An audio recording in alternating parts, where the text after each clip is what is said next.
Welcome to the Love Before 100 podcast. I'm Rachel Birch, and I'm here because everyone says dating in your 40s sucks. So I decided to make a game out of it. Part scavenger hunt, part bucket list. I made a list of all the ways I could meet my person. Then I assigned every task a points value. The goal now, find love before I hit 100. Points or years, whichever comes first. You got me shaking, yeah, I feel the fever coming on. Oh, you know you're all I want. Keep saying that. Hi, and welcome back to our regularly scheduled program. So when we last left off, before the last episode where I talked about my depression, I had surrendered the list to the universe, and the universe had delivered an enticing invitation. Do you remember what it was? We'll be crossing that off later. But first, before we go there, I want to catch you up on what's happened over the last 6 weeks since surrendering the list. So a little over 6 weeks ago, I was preparing to go down to San Diego with my mom and 2 sisters for a girls' weekend. We had a suite at a hotel, and our plan was to do puzzles and play board games, eat, and just generally enjoy each other's company. As you know, I'm a big fan of using dating apps to connect with single guys when I'm in a new city. Oftentimes it leads to a date, but at a minimum, I get to have some fun conversations. However, as you may recall, I had deleted my dating apps after the experience at the yacht club that left me feeling icky and disheartened. I tell myself, yeah, but I feel icky about dating in Newport. Dating in San Diego is a whole other story. And remember, maybe I am supposed to have a long distance relationship. I tell myself, San Diego's an hour, 2 hours away, depending on which part of San Diego. So that's very doable. It takes very little convincing to get me to re-download the app and create a new profile. Pretty soon, I find myself swiping away. First up, though, a not so fun ride down memory lane. There's a lot of the same guys. Then I see the original fireman. No, thank you. Next up, one of the guys who ghosted me after a really great first date back in January. Hard pass. And then, this guy. So this was my original fireman. Someone I met back in 2020 when I first tried dating after my divorce. He was a fire captain who unmatched me after my therapist swore I would definitely be hearing from him again. He's a story for another time, but suffice it to say, I had a lot of feelings about this guy. And yet, I actually don't think he'd recognize me from my profile. It's been 3 years and I've changed a lot. I start to wonder if we'd match again. Hypothetically, of course, because at the same exact moment that I'm thinking that thought, I'm swiping left on him. There wasn't even a hesitation. No, thank you. Wow, I wasn't expecting all that. I just thought I'd find some new guys in a new city. The whole thing actually felt like a small series of tests. I passed, though. I swiped left without hesitating on every single one of them. We are not going backwards, only forwards. And I am rewarded. It doesn't take long to find myself a bunch of fresh new matches. These matches include the director of a big country music festival held in San Diego and the head of sales for a big fancy hotel down there. There's also a cute guy that reminds me of a bunch of my other past matches. I'm starting to notice that I definitely have a type. There's also a super fit guy that's not normally my type, but I'm trying to be open-minded. And then there's a ruggedly handsome, whoa guy. A couple of the matches time out, a couple unmatch me. I start chatting with a couple that are left over, and once they find out that I live more than an hour away, I get a variety of responses. My standard explanation is that although I live in Orange County, I'm down in San Diego quite a bit. This is sort of true. I go down to San Diego, I'm going to be there this weekend and I'm going to be there again at the end of the month. One guy replies, "You're far from Escondido. Do you have a teleport machine?" I think you mean teleportation. Anyway, I replied that the type of man and relationship that I'm looking for is more important to me than proximity. And he responds, "Good luck with that. You're going to have to find someone who doesn't value their time." Are you serious, dude? People commute more than an hour each way every day to a job that they hate. You wouldn't commute an hour for someone that knocks your socks off? I unmatched that guy. The guy who was totally my type seems to have what I like to call garage sale energy. He's just browsing. "Can I help you, sir? Maybe show you something in your size?" "Nope, I'm just looking." That guy. I could tell which guys were serious and actually interested in meeting me because they would immediately ask, oh, when are you going to be in San Diego next? This guy, the garage sale guy, just would kind of randomly send messages. He never even bothered to ask when I'd be in San Diego next. It was obvious he wasn't that interested in actually meeting. And by contrast with some of the others, I could see that he was clearly giving little effort. Ain't nobody got time for browsing. As I unmatched him, I said out loud, this isn't a garage sale. Okay, so at this point, after weeding a bunch of guys out, there are two main San Diego contenders that I was focused on. The guy who wasn't really physically my type, but I'm trying to be open-minded. We'll call him CrossFit guy. And the whoa, good-looking guy. We're going to call him Hubba Hubba. And I'll explain that in a second. So Hubba Hubba and CrossFit guy both asked when I'd be in San Diego next and asked for my phone number. I really liked that they were moving things in the right direction. Unfortunately, Hubba Hubba was going to be out of town this weekend when I was in San Diego. So I made tentative plans with CrossFit guy to meet for coffee while I'm down there. Fast forward, I'm having a great time with my family. We eat a lot. We do a 1,000-piece puzzle. We laugh. We drink champagne. Meanwhile, Hubba Hubba is texting me from Florida. Okay, Hubba Hubba. Let me tell you about this guy. Once I have a guy's phone number, I immediately Google it. I like to see what I can find out about them. So it turns out Hubba Hubba is a doctor, an emergency room doctor, a hot emergency room doctor. Great. I find a review about him online, and unlike the handsy doctor review, which was unfavorable, this one was favorable. A little too favorable. It reads, I really wish his picture was on here. He looks like a young Hugh Jackman, but that's irrelevant to this review. Yeah, it is. She goes on to say how great the interaction was and how she wishes he could be her regular doctor. He has all 5-star reviews except for one. All the 5-star reviews are from women. One describes him as having a mesmerizing smile and insatiable good looks. It's very important when reviewing a doctor, don't you think?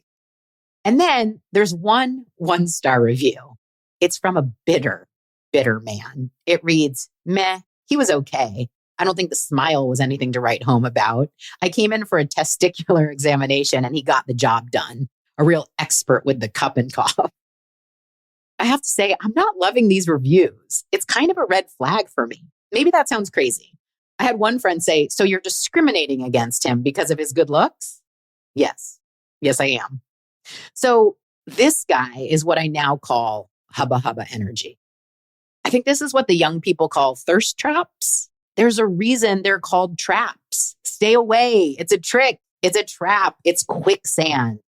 It's Hubba Hubba quicksand. And you better turn around like you see a tsunami coming right at you and run the other way. The hot doctor, he's Hubba Hubba energy. He is quicksand. He's a tsunami. Say no. But you see, that's the problem with quicksand.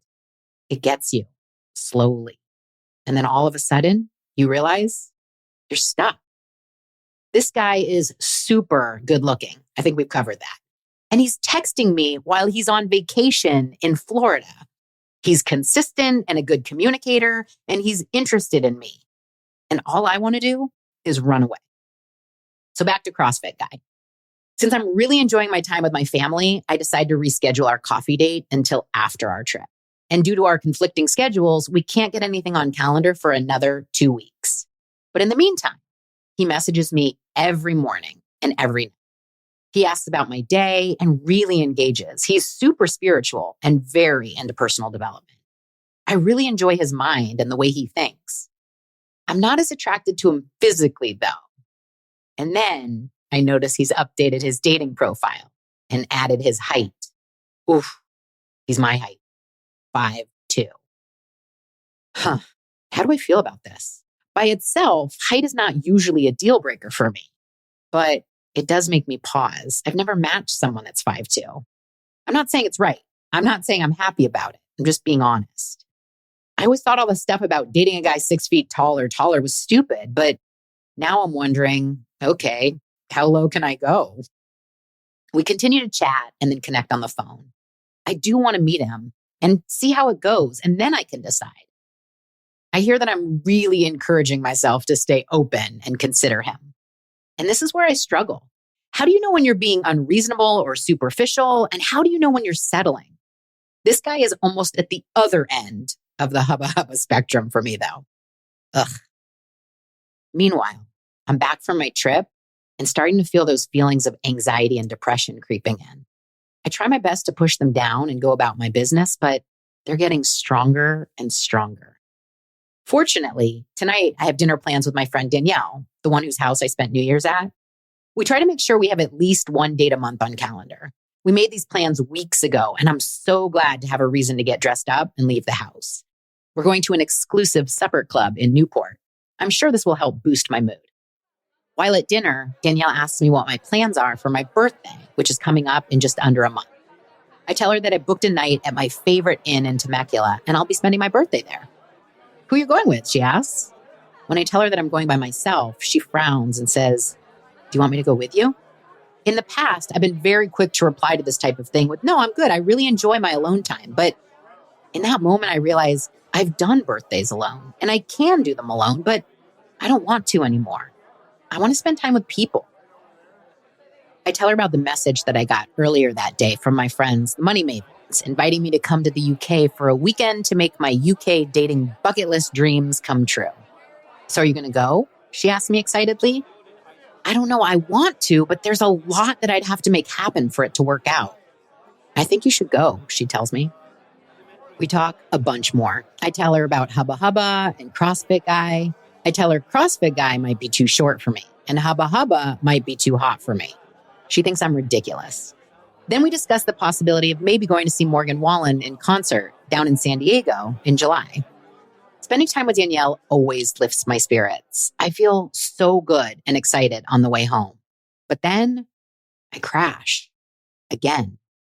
The next day I wake up feeling so blue. I'm thinking about the night before and all the things I want to do. And again, I remember that I don't have a partner. I have to rely on friends saying yes to have company for things I want to do. I know they want to do it too, but there's just something about asking a friend, particularly a friend with kids and a husband and obligations, to step away from their life to do something epic with you. And as someone who always wants to plan all the epic things, I just feel like having a partner would make this so much easier. And now I'm crying, just choking back tears. This isn't the first time I've cried like this week. It's weird. I start to think about my sadness. I realize I've probably cried more in the first 4 months of 2023 than in the rest of my whole life combined. Just then, CrossFit Guy texts, hope you have an amazing day. I just stare at it. I don't know how to respond. This guy deserves better than this. I really don't think I'm in a good emotional state to be dating anyone right now. Immediately, another thought pops up. But what about the podcast? I quickly reply to myself, I need to choose me over the podcast. In that moment, I decide I need to take a real break from dating. I pull out the dating app and delete it again. And then I decide I'm going to cancel my date with him. I feel sick to my stomach immediately. There's part of me that can't bear to disappoint people. I try to give myself a pep talk. Rachel, he barely knows you. He's going to be fine. He honestly won't care. I can't do it. I feel sick. I message Misha. I tell her I want to cancel my date with CrossFit Guy, but he's at work and I can't possibly message him while he's working. I realize that I'm torn between my desperate need to cancel the date right now and my fear of upsetting this guy. I push myself to be willing to let him have whatever response he needs to have, but to honor my desire to get this taken care of right now. I remind myself that I'm canceling a first date with someone I barely know. It's not a breakup. I write out a draft of the text I want to send.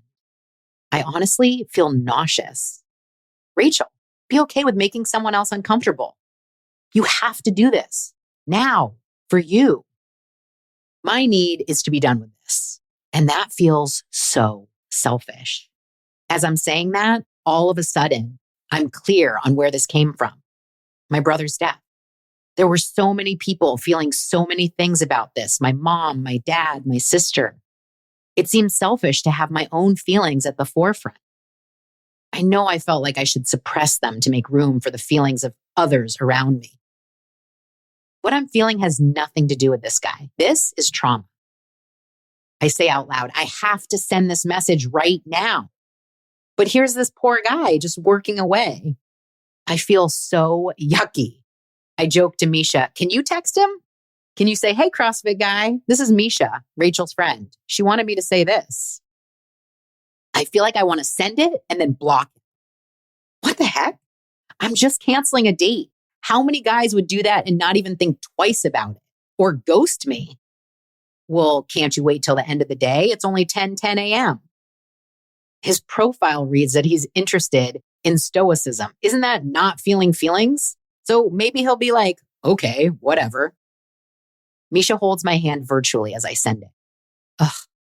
I open up the Google Voice app. I stare at his message from just an hour ago. Hope you have an amazing day.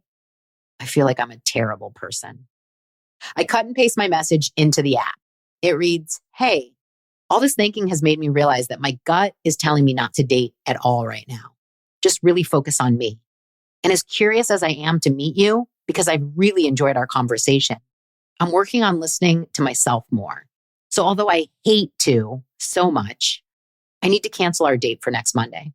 Thank you for being the type of person who can understand why this is hard for me and also why I need to do it. I hit send. I immediately feel relief wash over me. As I wait for a response, I ask myself, how would my ideal person respond? I think he would say, I completely understand and good for you. That actually makes me like you more. 20 minutes later, his reply comes through. It reads, I understand. Please take the time you need to work on yourself. I totally respect you for giving yourself the time to work on you. It's so important. If you're ever curious in the future, don't hesitate to shoot me a text.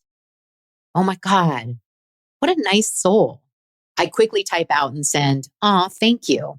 Your message is the exact reason I'm curious about you. I can tell you're actually one of the good ones. Don't be surprised when you do hear from me, although I'm sure you'll be snatched up by then. He responds, I understand, because I had to take my time to work on myself before I could put myself out there for dating. I'm still working, and I told the universe that if I put myself out there and if I find someone, then great, and if not, then great. I'm always learning and growing. Please do reach out when you're ready. You never know. Now we're deep in conversation. I reply, LOL. Yeah, you're probably my person. Sorry to make you wait a little longer. But seriously, I've done so much work. I just thought I was ready. I think the universe is testing me. Stay tuned. He replies with, ha ha ha. I'll definitely stay tuned. No need to apologize for doing what's best for you. We chat a little bit more, and I just feel so much better for doing what I needed to do. But also, I start to wonder if that was the right move. What a genuine guy. With my phone already in my hand, I search my text messages. There it is. I find the number for my Reiki practitioner. I text that I really need to book a session.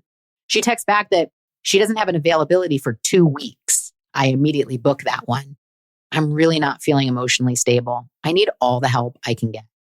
Things get worse, so much worse, before they get better. I spend a lot of time contemplating the very real possibility that I may never find love. I actually grieve it as if it's a fact.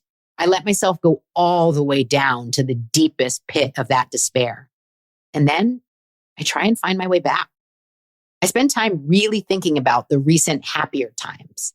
I think about how I felt during the time when I met the guy on the plane, the times leading up to meeting him, and then during the time I was chatting with him, and then even the time after knowing him last summer when I was going on dates with the guy I interviewed on the podcast and the fireman, and then having my photo shoot in Nashville, and even launching this podcast.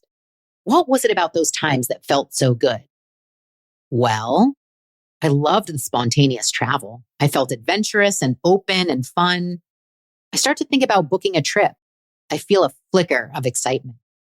Okay, yeah. What if I do book a trip? I start to think of places I could go. Ugh, nothing sounds too exciting though. And then I remember the UK offer. What if I did go? What if I did just fly out to the UK for a weekend? I mean, that sounds really fun, actually. What if I use all my credit card points that I've been saving and just splurge and get myself a business class ticket and really just take care of myself. I messaged my friends and asked which weekends would work for a quick trip. They propose a weekend in June or a weekend in July. I look at my calendar. The July weekend is the date of the Morgan Wallen concert. So I decide I'm going to try and make it work for June. It's about 2 months away, so plenty of time to get my ticket and make all the arrangements. And so today we are crossing plan a trip to the UK off the list. Emphasis on plan, because here's where everything went sideways. I'll spare you the whole thing, but in a nutshell, I go to book my ticket and my points are gone. They had been stolen. Someone actually figured out a way to steal my points. How crazy is that? No fraud on the credit card, just 175,000 points that I had been saving, gone. I almost started crying. I had to cancel my card and reset everything. But eventually, I was able to get my points credited back to me and able to book my trip. I messaged my friends and let them know we are on. Instead of coming just for the weekend, I tell them I'm coming in a couple days early on a Tuesday and leave the following Tuesday. Since I'm flying into Manchester and the plan is to spend some time in Manchester and then fly to Dublin, they say they'll book the Manchester-Dublin flights for me. We chat back and forth and everyone is getting really excited. My friend Haley is trying to see if she can come into Manchester for that Thursday night out. She mentions the date, the 15th. I reply, wait, it's the 5th to the 13th, right? They send me the dates again. I had booked the wrong week. And at this point, the 24-hour cancellation window had passed. Instead of having all those beautiful points to use on any combination of airlines, I now had a dollar credit on United. And to make matters worse, the week that I was now supposed to go was the first week of summer after school got out for my boys. So I'd have to ask my ex-husband to take a week off of work to watch them so I could go to the UK. I'm starting to feel like it's just not going to happen. Maybe I can go later in the summer, at the end of the summer. Sure, that'll be fine. We'll do it later this year. I feel crushed though. I'm so frustrated. Every time I feel like I'm starting to come out of it, I just feel like I'm pushed back down. And that's when Hubba texts me. Of course. He's back from Florida and wants to know when I'm free to get together. Is this a test? I think this is a test. I have to tell him no, right? I type out a short text, very similar to the one I sent CrossFit guy, saying, my gut is telling me to not date at all right now. Really just focus on me. And as curious as I am to meet you, I'm working on listening to myself more.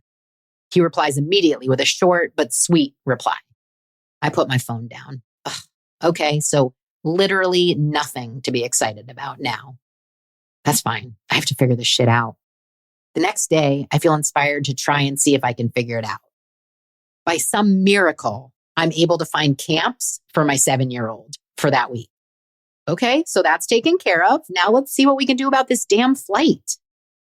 I search on the United website and all the flights are significantly more expensive than the credit that I have. Plus, they almost all had full day layovers in random cities that I had no interest in visiting. When I finally found one that was reasonably priced and decided to just suck up the layover, I tried to purchase it. And at checkout, I got an error message that said, sorry, our inventory has changed. That flight is no longer available. I tried 3 different flights and kept getting that exact same message. At this point, I'm close to tears. I just close my laptop and say, Rachel, you're not supposed to buy this ticket today. Stop forcing it. Later that day, I stopped by my parents' house. I had decided what I wanted to do for my birthday and who I wanted to spend it with. And so I stopped by to ask my mom about it. We sit on her couch and I start crying. I'm just so sad and frustrated. I tell her, I'm just so sad. Like a lot. Like a lot. Those were the only words I could muster. I couldn't even articulate it. I forgot how to use words. I just felt so dejected. I told her that I was afraid it was a perimenopausal thing. She frowned and said, oh, that might get worse before it gets better. I'm sorry. I told her about my conversation with Danielle and that I didn't want to be alone on my birthday. I told her that I wanted to come over for dinner on my birthday. And then I wanted her to make my favorite dinner, osso buco, like my grandma used to make. And then I wanted to spend it with her and my dad. She said she'd love to. I then told her about how frustrating trying to book my UK trip was. I told her about having my points stolen and then having exactly enough points to book a premium economy ticket and then having to cancel it and then getting the credit and then not being able to book a new ticket. And I'm crying and I'm sobbing. I have to say, I've never, ever cried to my mom. This may be a normal occurrence for some of you, but I even had walls up with my own family. I just wasn't able to be that vulnerable. But today, I couldn't stop myself, even if I wanted to. And fortunately, I no longer want to. She tells me that she also has a ton of points that she's been saving. But since my dad can't travel anymore, she tells me she's going to give me her points for my birthday. She tells me to book that business class ticket that I wanted. So using her points and my credit and only $200 out of pocket, I'm able to book a business class ticket round trip through Dublin. It feels like magic. I made it work. It's happening. And now it's even better. I know the universe had its hand in this. I can't wait to see what other surprises are in store on this trip and maybe even on the plane. And even better than the trip, my walls were really starting to come down. I was letting people in, and it felt really good. I had been isolating myself to mourn my loneliness, which just resulted in more loneliness. But this felt like the sun was finally starting to peek through the clouds. And I felt like maybe I was starting to come through it. And this is when the healing stuff really started. I got that protocol from my naturopath. I finally had that Reiki session, and I got the body work done. And then, like a miracle, I felt like myself again. I felt joyful. I spent some time getting reacclimated. And once I felt firmly back in my right mind, I decided to reach out to a friend to get some advice around re-entering the dating pool. Going through all of that, processing the worst case scenario of really being without a partner forever, and then letting the rest of the people in my life in, I finally got to that place that I realized I don't need a partner. I knew that mentally, but now I knew it through my whole body. I want a partner, yeah, but that needy, almost desperate desire to find him is finally gone. Thank the Lord, I feel free. But it scares me to think that starting to open up to the possibility of finding someone again could set me back and put me in that yucky, desperate place again. Honestly, I'd rather stay away from the whole thing than go back to that feeling of desperation. Despair, no thank you. I pull out my phone. I mean, I am traveling again. I really should consider downloading that dating app again. And what about Hubba or CrossFit guy? Don't you want to see if Hubba's still single? I search my text messages. Do I even still have his phone number? Ooh, I do. It's been 6 weeks though. But what's the harm in just sending a quick text, right? I stare at my phone contemplating. I mean, what's the worst that could happen? I hope you loved that episode of Love Before 100. Be sure to tune in next time to see what happens and to help me cross another thing off my bucket list. And in the meantime, follow us on Instagram at Love Before 100 to guarantee you don't miss a thing. Let's spend the